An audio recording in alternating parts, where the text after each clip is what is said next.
हम लोग आज पढ़ेंगे लीनियर इक्वेशन का ही 4.3 नंबर चैप्टर 4.3 नाइन्थ क्लास का। इसमें हम लोग पढ़ चुके हैं लीनियर इक्वेशन को कैसे आप सॉल्व करते हैं, उसका अनंत हल होता है। आप x बराबर कुछ रखते हैं तो y बराबर मान निकलता है आपका, फिर y बराबर कुछ वैल्यू रखते हैं तो x बराबर कुछ वैल्यू आता है। इसी चीज को जो आप लोग पढ़े अभी तक उसको आप कोऑर्डिनेट के रूप में देखेंगे ग्राफ पे। ग्राफ पे कोऑर्डिनेट इससे पहले पढ़े थे हम लोग, क्या पढ़े थे? ये x एक्सिस होता है और ये x डैश हो जाएगा, ये y एक्सिस होगा, ये y डैश होगा, ये पॉजिटिव होगा 1 2 3 4 5 6 7, ये भी पॉजिटिव होगा 1 2 3 4 5 6 7। सपोज करो यहाँ तक हुआ -1 -2 -3 -4 -5 -6 -7 -1 -2 -3 -4 -5 -6 -7। ठीक है, इस तरह से आप एक ड्रॉ कर लिए अपने ग्राफ पे। ये एक यूनिट है आपका ग्राफ पेपर जो होगा, उसमें आप 2 का एक यूनिट बना लेना, 2 2 4 2 6 ऐसे करके गैप पे आप इसको यूनिट मान लेना। ठीक, अब आपको एग्जांपल में एक दिया हुआ है नॉर्मल कि x प्लस वाई बराबर 7, एक इक्वेशन आपके पास दिया हुआ है। अब कह रहा है इस इक्वेशन को जो है आपको ग्राफ में दिखाना है कि x प्लस वाई बराबर 7 ग्राफ पे कैसे बनेगा, वो इक्वेशन कैसे होगा। समझ गए? हम 2 वैल्यू लेते हैं, 2 वैल्यू लेंगे। यदि x बराबर आप 0 मानते हो, लेट x इक्वल टू 0 तो y इक्वल टू 7। यदि x इक्वल टू 0 होगा, देखो x इक्वल टू 0 तो 0 प्लस वाई इक्वल टू 7 तो y इक्वल टू 7। एक तो ये पार्ट हो गया। दूसरा है यदि x इक्वल टू आप 7 मानते हो, x equal to 7, x equal to 7 7 plus y equal to 7, y equal to 7 minus 7 equal to 0। ये आया आपको 2 वैल्यू आ गया। 2 वैल्यू जब आ जाएगा आपका, इससे ये पता चल जाएगा कि आपको जो है ना लाइन कैसे ड्रॉ होगा। अब पहला कोऑर्डिनेट आता है 0 7, तो आपको पता है कि 0 क्या होता है? ओरिजिन होता है 0 0। ओरिजिन का कोऑर्डिनेट क्या होता है? 0 0। एब्सिसा और ऑर्डिनेट, एब्सिसा और ऑर्डिनेट बोलते हैं इसको, भुज और कोटि। 0 0 ये किसका है?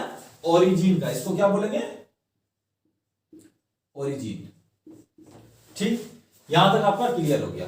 अब यदि x 0 है, x क्या है? 0 है, y 7 है, ये हो गया y 7। इसका कोऑर्डिनेट क्या हो गया? 0 7। x क्या हो गया? 0 पहले लिखेंगे x और y, x का वैल्यू पहले लिखेंगे, y का बाद में, x 0 y 7। अब यहां दूसरा क्या है? y 0 x 7। y 0 कहां होगा? यही होगा, x 7 यहां होगा। इसको क्या लिखेंगे? 7 और 0। अब इसी दोनों को यदि आप सीधी रेखा में, सीधी रेखा मिलेगा इसे करके,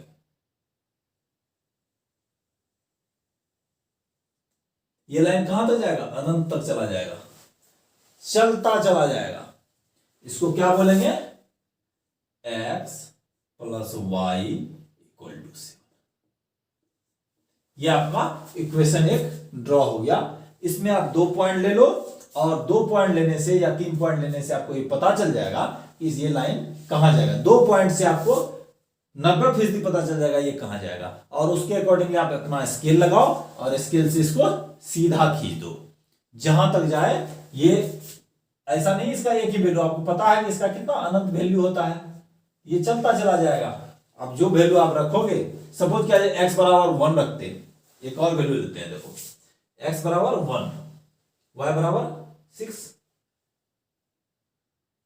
x बराबर 1 लेंगे तो x प्लस y बराबर 7, 1 plus y equal to 7, y equal to 7 minus 1 6। ये तो क्लियर था। x बराबर 1 तो y बराबर 6। अब देखो x बराबर 1, 1 कहाँ है? यहाँ। ठीक, 1 कहाँ है? x बराबर यहाँ, और y बराबर 6 यहाँ। ये वाला हो जाएगा, ये क्या हो जाएगा? 1 और 6। 2 लोगे 2 5, ये हो जाएगा 2 5, ये हो जाएगा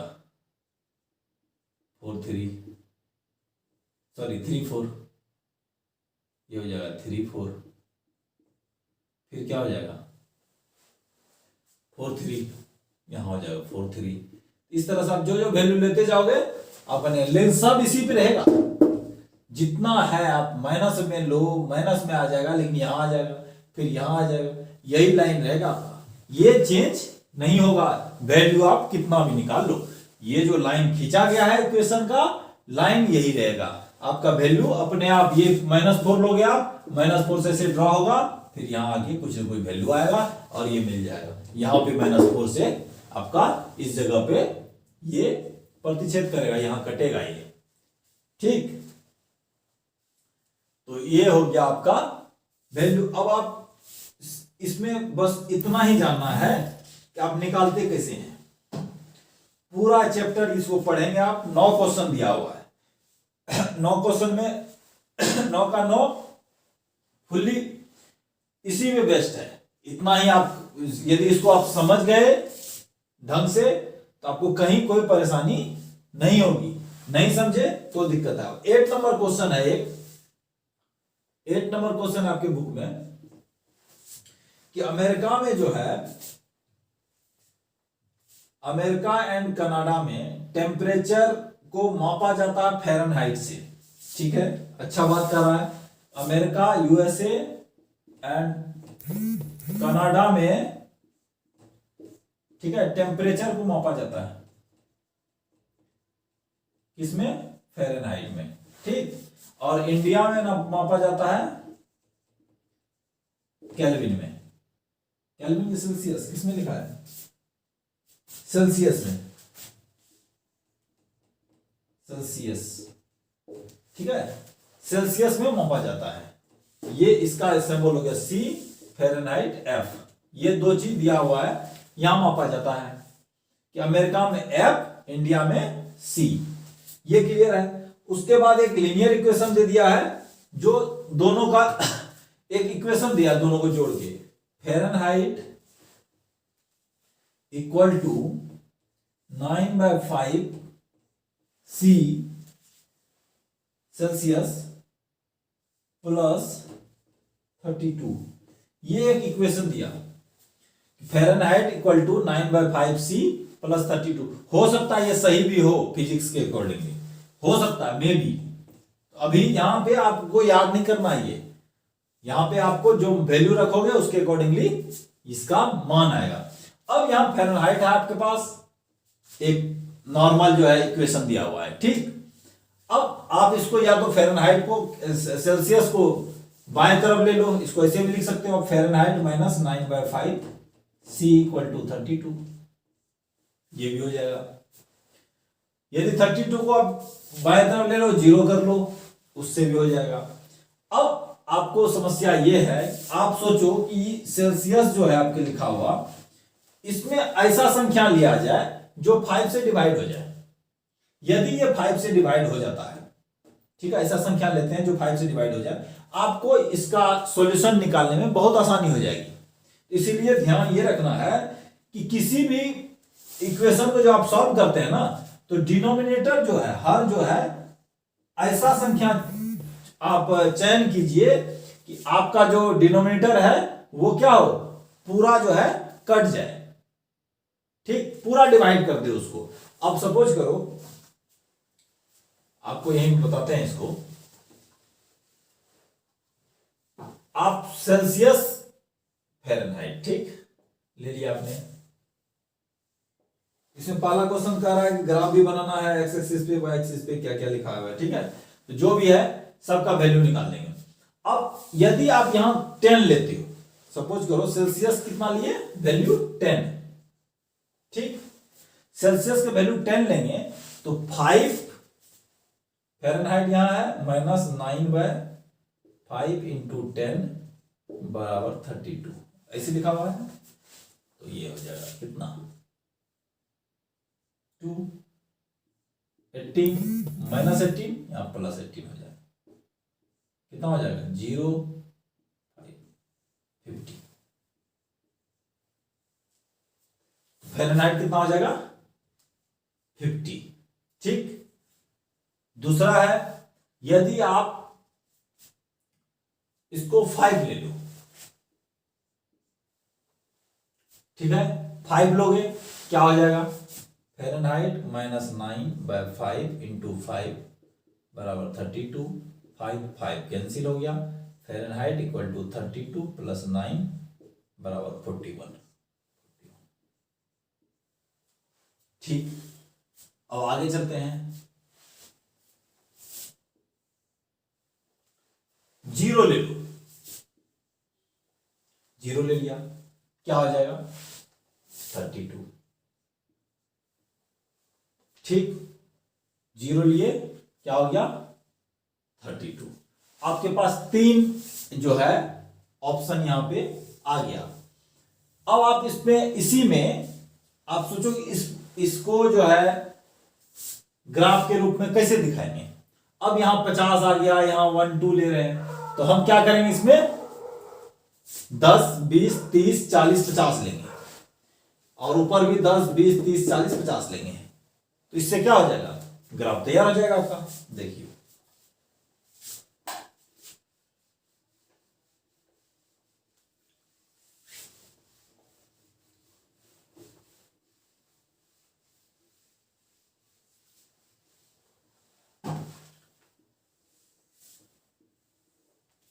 x axis x dash y y dash 10 20 30 40 50।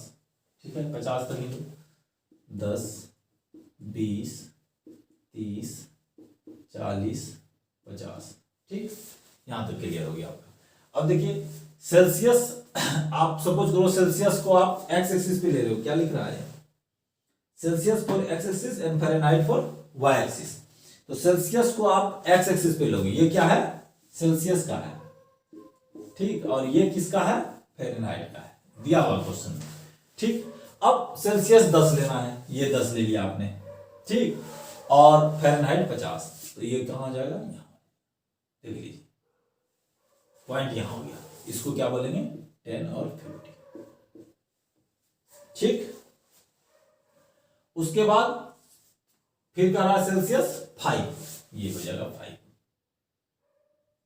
ठीक, और ये हो जाएगा 41।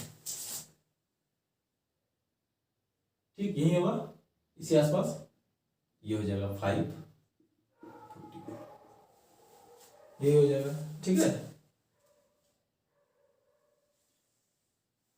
तो 5 41।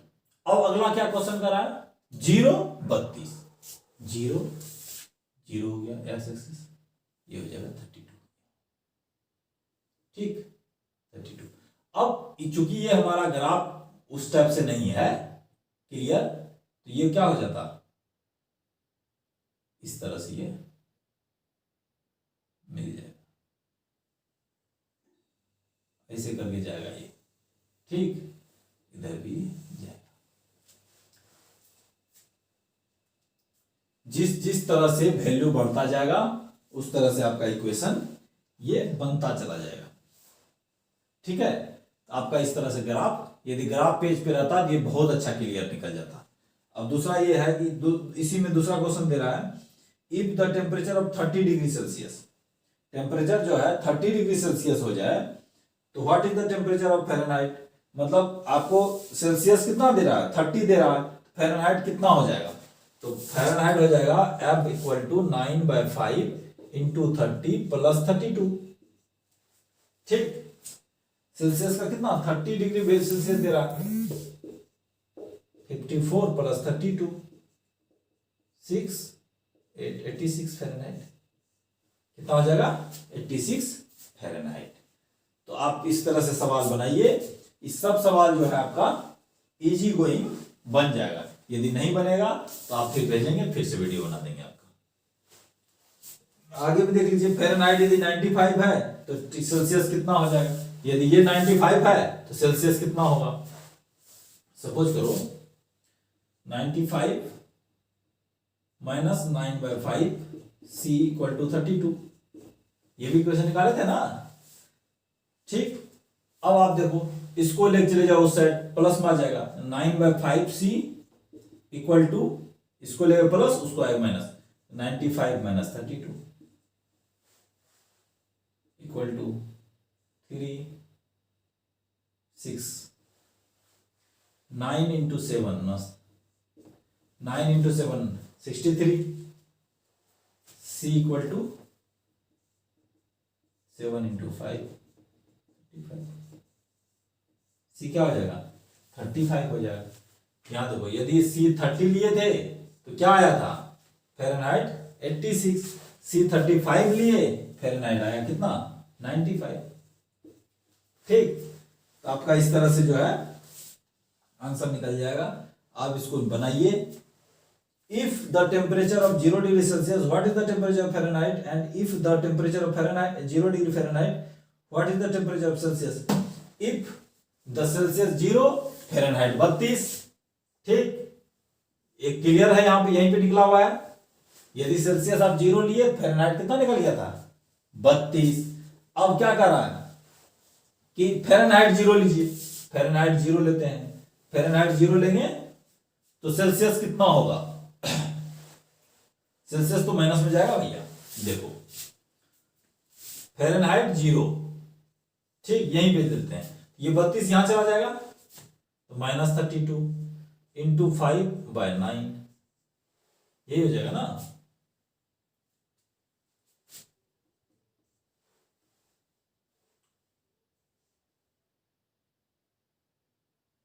-160 minus 160/9, minus 160/9 Fahrenheit, minus 160/9,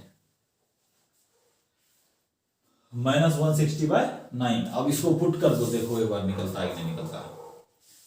Fahrenheit equal to 9/5 into minus 160/9 plus 32, 9 cancel 320 हो गया। फ़ारेनहाइट 0 तो ये सेल्सियस कितना हो गया माइनस 160/9। तो अब इसको बना लो। ठीक है, इसी के साथ इस चैप्टर को करते हैं समाप्त। अब अगला चैप्टर जो है आपको बताते हैं।